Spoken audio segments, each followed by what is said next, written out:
As the principal, I'm very, very proud of many things, but I perhaps will choose first this community of children and of parents who come from the entire Tucson community and give so much to the school. We have parent volunteers. If you're a mariachi parent, you're a mariachi. Well, this is a school that's been around for a long, long time. Every time we have an event, I have families coming to me who were here, who are now 87 years old, over 60 years old, and they'll come to me and they'll say, we went to this school. My brothers and sisters went to the school. So there's no doubt about that. Lots of Tucson leaders have come from Davis. I love Davis. My principal in kinder was Dr. Gomez, and then after Dr. Gomez was Dr. Romero, who I still see on and off to this day, and she is amazing. She has a lot to do with it too. They would do home visits here at school because they knew my grandma was old and was sick and couldn't really be in and out of the school. She didn't have transportation. They would come and do home visits here to check on us for our book reports and grades and parent conferences. They would come here and do parent conferences with my grandma. She'd have food ready for them, and it was very welcoming.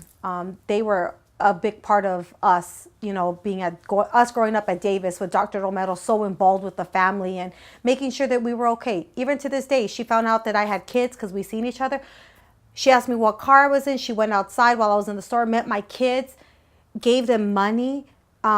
She saw me at the dollar store once and went outside and gave my kids $20. Like, I didn't ask for it. She just was like, I'm so proud of you. You guys are, you're good kids. And they had a lot to do with it.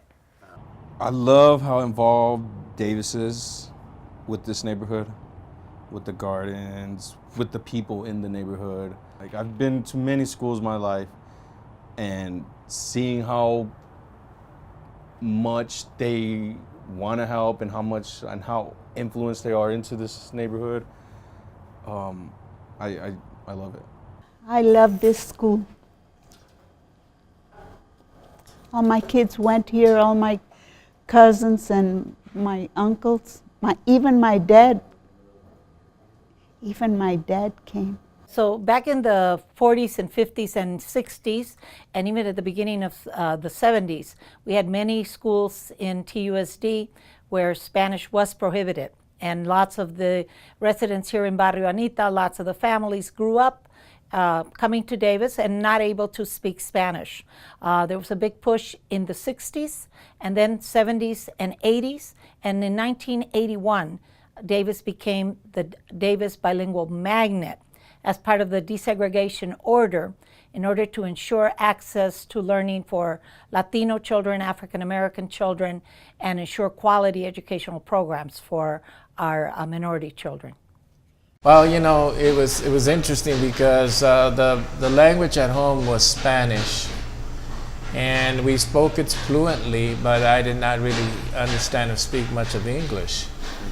So we went to Davis, and the first thing I get is they tell you to make little fingers, and all of a sudden I'm getting hit, and I don't understand why. So after getting hit and paddled several times, I figured I'd best not talk. Oh, man. So I wouldn't speak, and then they thought there's something wrong with me until I wound up in Dorothy Clark's class, and there were some pictures, and I started drawing pictures. And that's when Dorothy Clark, who wanted to be a professional artist, was a second grade teacher. So she worked with me to learn English through art.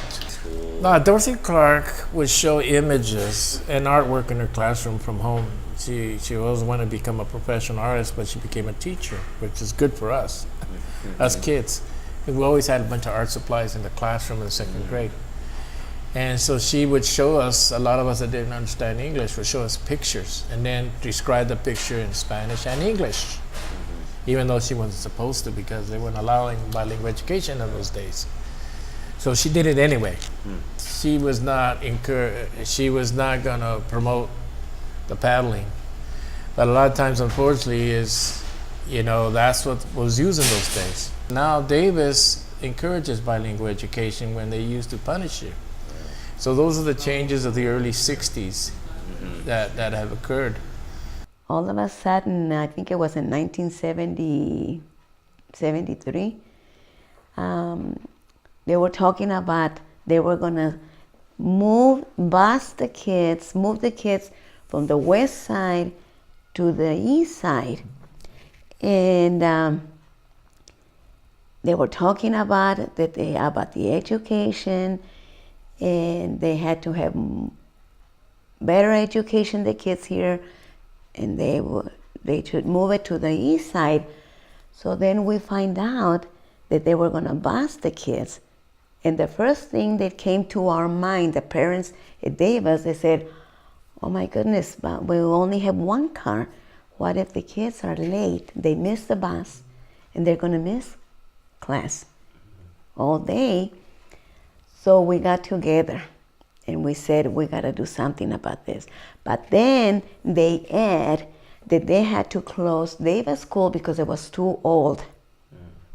And I said, no, I don't think so, because they could rebuild or do something about getting it so it will last longer, you know that.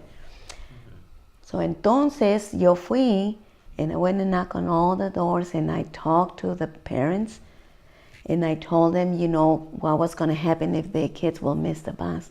And I said, you know, that's not fair. It's not right. They have money. There's no problem for them over there because most of them, they have 2 cars. But for us, it's going to be una friega. Dije yo, bueno, a ver, ¿qué vamos a hacer? That time my husband worked for the Parks and Recreation. So I told Joe, oye, vas a tener que pedir permiso. No me acuerdo quién era el que estaba. El Tom Price, I think. It was the... no me acuerdo muy bien quién estaba en ese tiempo de los Parks and Recreation. Pero le dije a Joe, ¿por qué no pides permiso para usar Ori Park? So we can take all the kids to Ori Park instead of sending them to school. So the parents agreed with me and they said, okay, we'll help. So they sent their kids to Ori Park and I will cook and we bought some coloring books, crayons to keep the kids there. And I think we got everything that we needed for the kids to stay there and not send them to Davis. And I remember that one kid, black kid, it was the only one to went to Davis that day. So I knew that they were losing money because no kids were showing up to school. We boycott. We boycott from Davis School or Ori Park. I don't remember exactly. But from Davis School, we boycott and we walk all the way to 1010. And we went over there. The thing is that what happened, they didn't close the school. So that means it helped. It helped for us to voice, que habláramos, que dijéramos lo que a nosotros nos iba a afectar, how it was going to affect us if they would do that. And I don't even know how I did it because at that time I didn't speak English at all. Pero yo lo hice. Como pude, junté a la gente, hicimos todo, hicimos huelga y ahí vamos para allá. I saw the injustice, especially when they said that they were going to close the school. That's when it really, I said, nope, they're not going to close the school. And you know, we all have inside of us that, I don't know if the word radical is, that you're not going to do this to me. I'll find a way to put a stop to this. And I think there was that in me, because it takes one person que toda la gente se envuelva. It takes one person to encourage other people to get involved, to help. The same thing for good cause or for a bad cause, or for bad things, you know. It always takes one person. Como dice el dicho, una manzana podrida pudre toda la caja. I went to Davis Elementary School. I came from Manzo. I used to have the 1C classes and first grade, and then I started second grade at Davis Elementary. I went to the 1C. That was a program for kids that didn't know how to speak English, and it was a familiarization to the English language. And then you went to the first grade after that.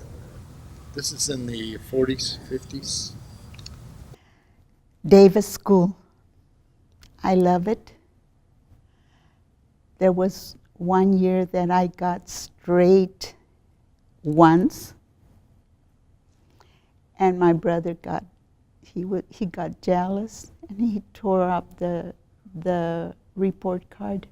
But later in my life, I brought all the report cards that I did have, and I brought them to Davis School and was told that they were going to be put behind glass. I've never seen them again, but maybe they're still here somewhere. One of the most famous stories was when I think it was an oil or gasoline tanker had crashed into the railroad tracks at Main and Davis Street, and the flames and everything on the gasoline helped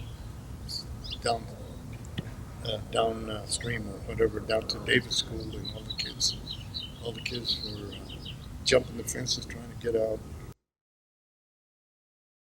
The train was passing in, and there was the gas truck and the train came together right at the railroad tracks right there. Can you just tell us like around the streets or? Yes, on Anita Street. No, on Main Street. It's actually Oracle coming towards downtown. It's Main Street and the railroad tracks. The train collided with a gas, and the fire started running down the street in balls of fire. And there was of those 5 houses that were going towards Main Street, right in front of the school, there was one gas station on each side, and my auntie was leaving. She was the third one in the row, and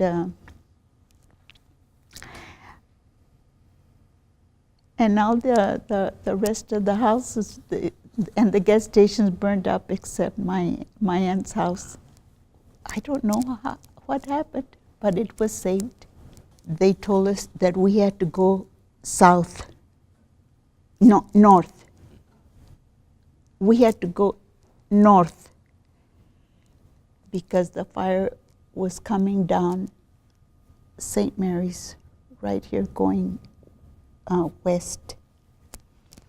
Well, all the kids started running towards the back, but what happened was that the keeper of the gate had left it locked.